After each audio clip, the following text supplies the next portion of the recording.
Just after World War II, the education system in Britain required that religious education be a part of the curriculum, together with math and English. I did terribly at math. Never in my life have I passed a math exam, but I didn't do too badly on religious education and English. My religious education consisted of 1 term on the Sermon on the Mount, 1 term on the Lord's Prayer, and 4 years on the theory of evolution. And so I asked myself, is creation a done deal that we inherit? Or is it an ongoing process in which we participate? And I had a biblical fundamentalist upbringing, which laid it all out clearly in Genesis 1, 7 days done and dusted. And so I was struggling with the relationship between science and religion. Part of me thought that only gullible people believed and needed religion, whereas smart and advanced people completely depended upon science. And then someone pointed out very interestingly, there is no difference between science and religion. The difference is between what is taught in the name of science and what is taught in the name of religion. One of the great writers of the 20th century, Pierre Teilhard de Chardin, a French Jesuit priest, paleontologist, and adventurous thinker, came up with this wonderful definition. We are not human beings having a spiritual experience. We are spiritual beings having a human experience.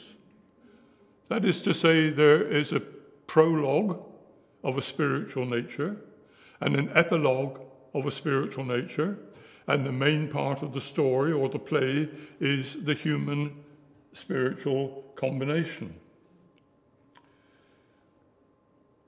So I ask myself again, does Christ in himself represent the Alpha or the Omega?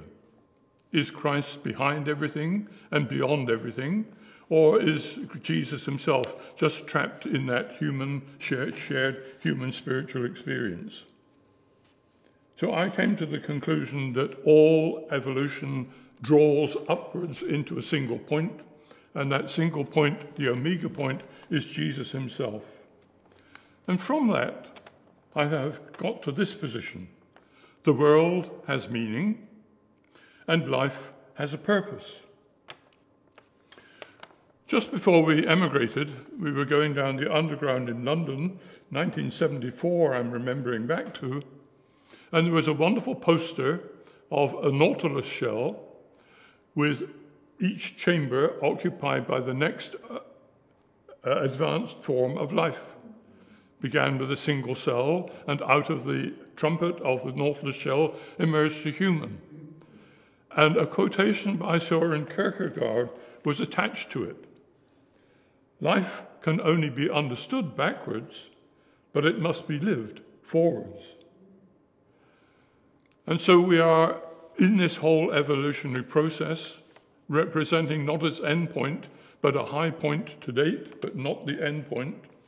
And we are guided by Augustine. We are, first of all, free to be able not to sin. Eventually, we become not able not to sin. That's a daring thought. But as 1 John 3 tells us, it does not yet appear what we shall be, but we know that when Christ appears, we shall be like him. Amen. Beloved, we are God's children now. What we will be has not yet been revealed. What we do know is this: when he is revealed, we will be like him, for we will see him as he is. And all who have this hope in him purify themselves, just as he is pure. Everyone who commits sin is guilty of lawlessness. Sin is lawlessness.